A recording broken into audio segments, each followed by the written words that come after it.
Selamat datang di pembelajaran online.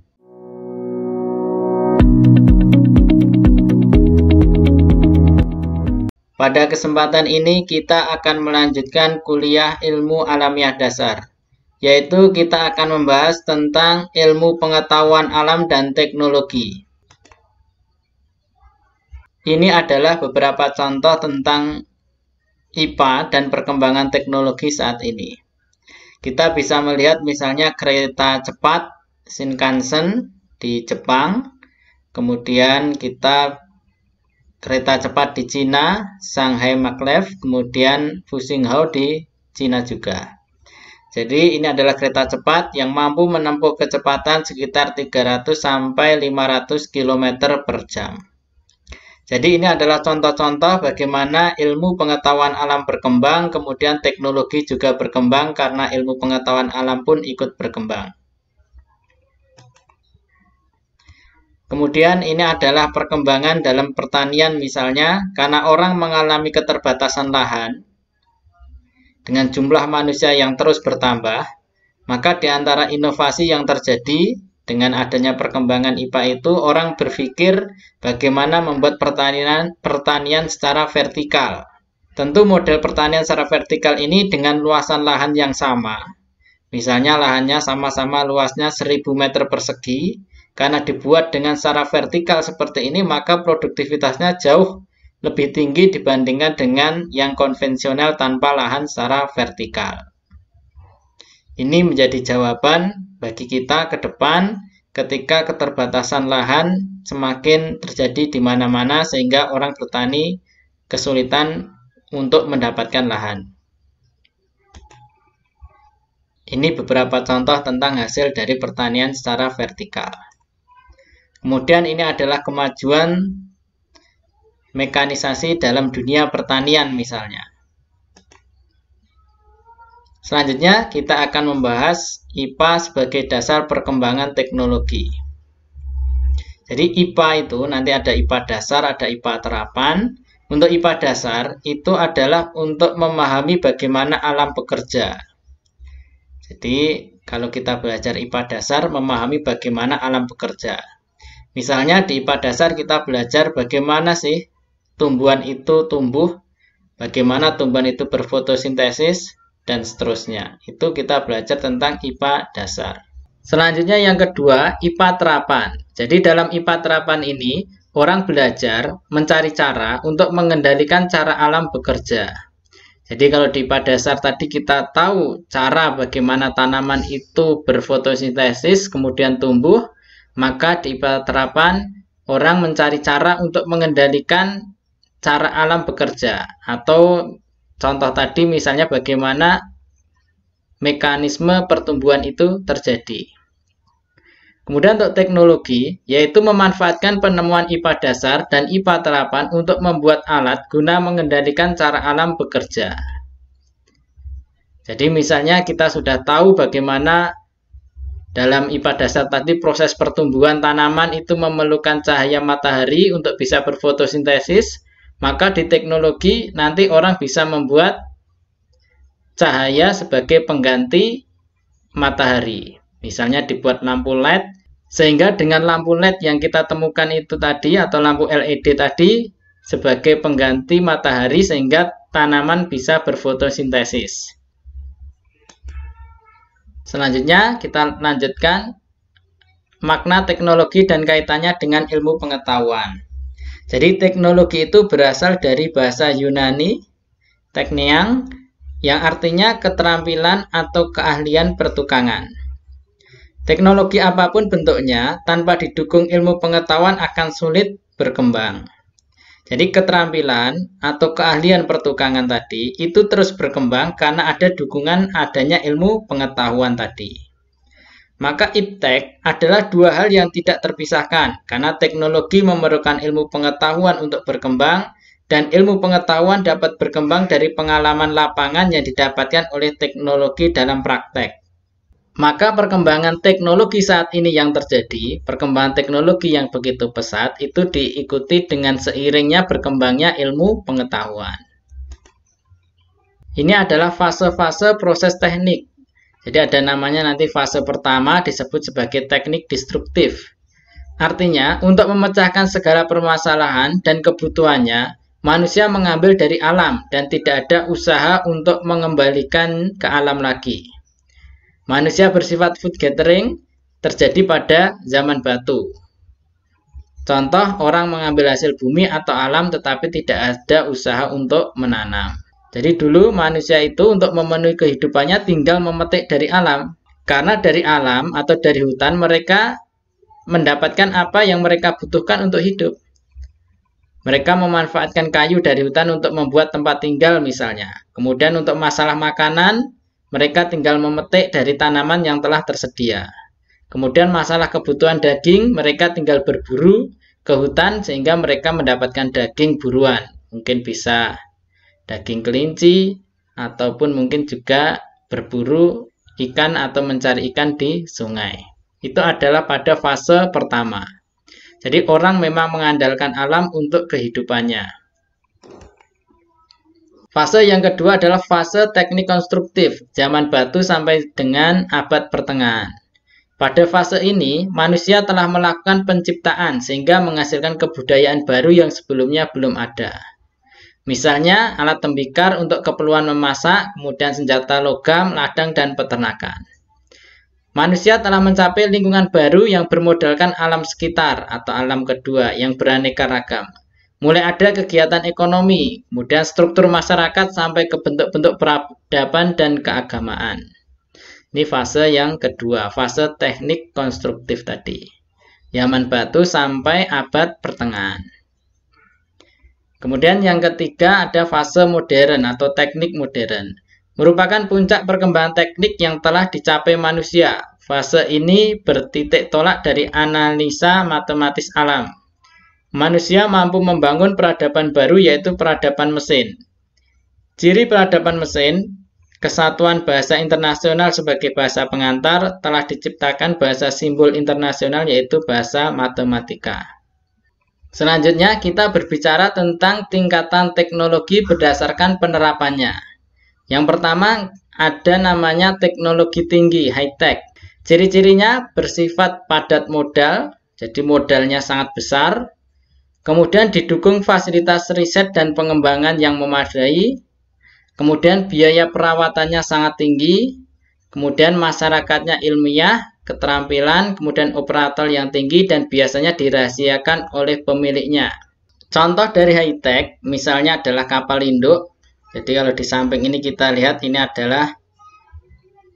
adalah kapal induk milik Amerika Serikat, kemudian ini pesawat tempur F-35. Jadi ini termasuk dari high-tech, yaitu bersifat padat modal, jadi modal untuk membuat ini semuanya itu sangat tinggi. Bahkan yang mampu membuat seperti ini kan hanya Amerika. Kita Indonesia jauh tidak bisa membuat seperti ini. Fasilitas riset dan pengembangannya juga sangat maju untuk melakukan atau mengadakan alat seperti ini. Biaya perawatannya juga sangat tinggi untuk alat-alat tempur seperti ini. Kemudian keterampilan operator yang tinggi. Jadi kalau kita lihat, tentu penggunanya ini juga memiliki keterampilan yang tinggi. Dari pengemudinya, pilotnya, kemudian dari mekaniknya, atau perawatan mesinnya, itu memerlukan operator yang sangat tinggi kemampuannya. Kemudian, biasanya juga dirahasiakan oleh pemiliknya, oleh pembuatnya. Artinya, seandainya Amerika Serikat menjual pesawat tempur F-35, tentu nanti akan ada beberapa poin yang dirahasiakan oleh Amerika Serikat sehingga negara yang dituju itu ya ketergantungan dengan Amerika Serikat, misalnya terkait dengan honor deal tertentu atau ketika servis bagian tertentu. Ini adalah di antara ciri dari high-tech, teknologi tingkat tinggi. Ini adalah contoh dari misil S-400 milik Rusia. Jadi ketika alat ini menembak, ini bisa mencapai 400 km. Jadi alat inilah yang digunakan oleh Rusia untuk melawan dari kapal induk milik Amerika Serikat. Jadi ini adalah kekuatan Rusia untuk mengimbangi kekuatan dari kapal induk milik Amerika Serikat. Kemudian tingkatan teknologi yang kedua, itu ada teknologi madya atau pertengahan. Teknologi ini dapat dikembangkan dan didukung masyarakat yang lebih sederhana dan mampu untuk memakainya dengan biaya dan kegunaan yang paling menguntungkan. Jadi ciri-cirinya, modalnya tidak terlalu besar, tidak seperti high-tech tadi. Kemudian tidak memerlukan injeksi ilmu pengetahuan baru karena telah bersifat rutin. Kemudian bersifat setengah padat modal dan padat karya. Kemudian umumnya tidak dirahasiakan. Teknologinya itu bisa diketahui oleh setiap orang. Misalnya teknologi karoseri mobil, pompa air, generator listrik, industri pengolahan hasil pertanian, industri rumah dan gedung yang tidak terlalu tinggi, produksi sepeda atau mobil sederhana. Ini adalah termasuk dari teknologi madya. Sehingga ketika misalnya orang ingin menservis pompa air, ini pun teknologinya juga tidak dirahasiakan. Jadi pompa air itu di dalamnya seperti apa, kemudian detailnya cari di mana, ini terbuka. Generator listrik juga sama. Ketika orang ingin menservisnya pun orang tidak perlu sekolah atau mencari ilmu yang terlalu tinggi untuk bisa menservis peralatan ini. Ini adalah salah satu dari contoh teknologi madya. Ini adalah karoseri mobil. Jadi teknologi seperti ini merupakan teknologi madya atau pertengahan. Kemudian kita juga mengenal istilahnya teknologi tepat guna. Skala modalnya kecil, kemudian peralatan yang digunakan juga sederhana, kemudian bersifat padat karya. Teknologi ini dianjurkan untuk negara-negara berkembang. Teknologi ini banyak digunakan di pedesaan sehingga sering disebut teknologi pedesaan. Ini misalnya mesin perontok padi di pedesaan, kalau kita lihat teknologinya adalah teknologi tepat guna. Atau pembangkit listrik tenaga mini hidro yang sering digunakan di daerah pegunungan yang terpencil. Kemudian kincir air, kemudian perontok padi, biogas, pandai besi, budidaya, tambak ikan, dan lain-lain.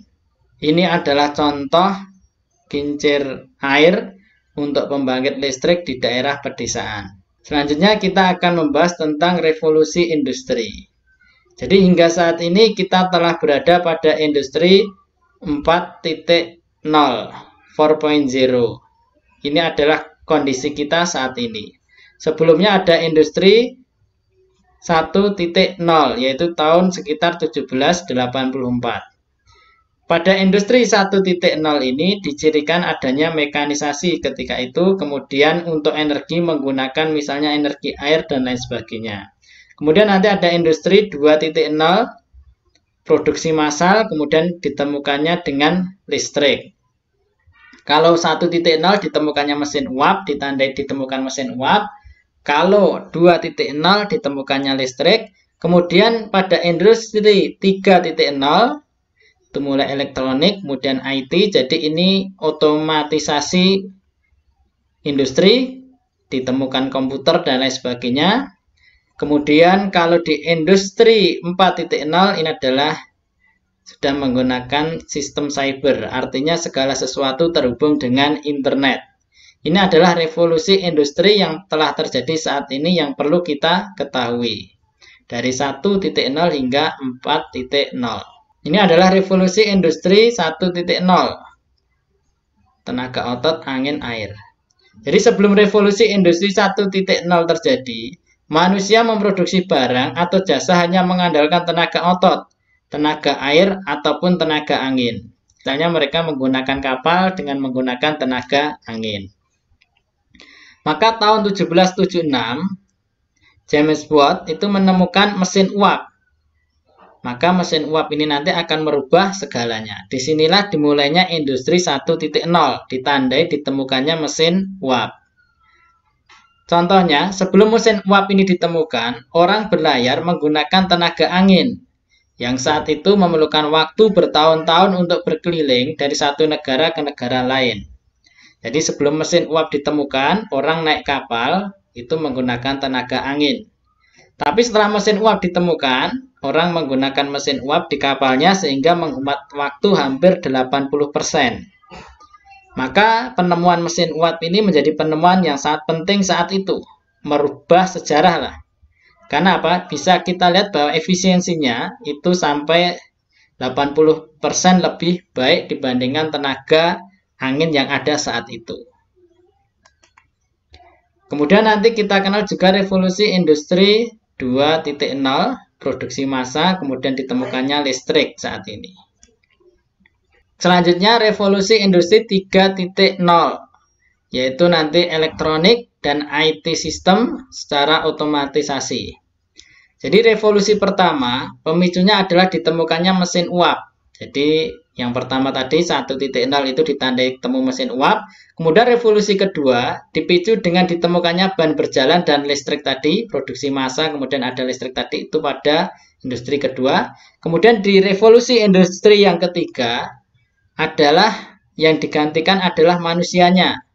Penemuan mesin yang bergerak, yang berpikir secara otomatis, komputer dan robot.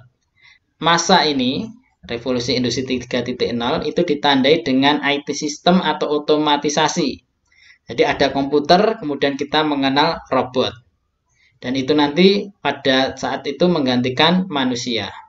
Sebagian aktivitas yang sebelumnya hanya dapat dilakukan manusia seperti menghitung atau menyimpan hal penting seperti dokumen mulai dapat dilakukan oleh komputer. Ini adalah ciri-ciri revolusi industri 3.0. Selanjutnya ini adalah revolusi industri 4.0 yang saat ini kita alami.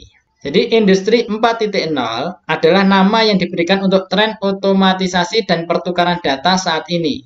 Efisiensi mesin dan manusia sudah mulai terkonektivitas dengan Internet of Things. Inovasi baru di industri 4.0 diantaranya atau ditandai dengan Internet of Things. Kita kenal ini istilah saat ini. Kemudian ada big data, ada percetakan 3 dimensi, artificial intelligence, kendaraan tanpa pengemudi, dan lain-lain. Internet of Things memiliki kemampuan dalam menyambungkan dan memudahkan proses komunikasi antara mesin, perangkat, sensor, dan manusia melalui jaringan internet. Jadi ini adalah contoh bagaimana ciri dari industri 4.0 tadi atau 4.0, Internet of Things, segala sesuatu dihubungkan dengan internet. Misalnya orang mau pesan mobil atau taksi, mereka bisa menggunakan internet. Bisa pesan melalui internet. Kemudian orang mau pesan tiket untuk perjalanan menggunakan pesawat, mereka juga pesan lewat internet. Kemudian hari ini kita mau printer pun juga sama. Mereka hari ini sebagian perkantoran untuk cetak atau printer juga sudah terhubung dengan WiFi, sehingga dari laptop mereka langsung bisa print tanpa menggunakan kabel. Kemudian kereta api juga sama menggunakan internet. Kemudian mesin-mesin pertanian pun sebagian juga sudah dihubungkan dengan internet. Datanya menjadi satu. Air itu juga bisa, keran air bisa dihubungkan dengan internet, kemudian tempat sampah, kemudian kamera, kemudian rumah, kemudian keran kamar mandi, kemudian lampu, dan banyak semuanya hampir bisa dihubungkan dengan internet saat ini. Ini adalah salah satu dari ciri dari 4.0, Internet of Things, segala sesuatu dihubungkan dengan internet. Demikian yang dapat saya sampaikan pada kuliah singkat ini. Untuk menambah pengetahuan yang lebih dalam, silakan bisa membaca informasi atau buku-buku yang terkait dengan materi ini.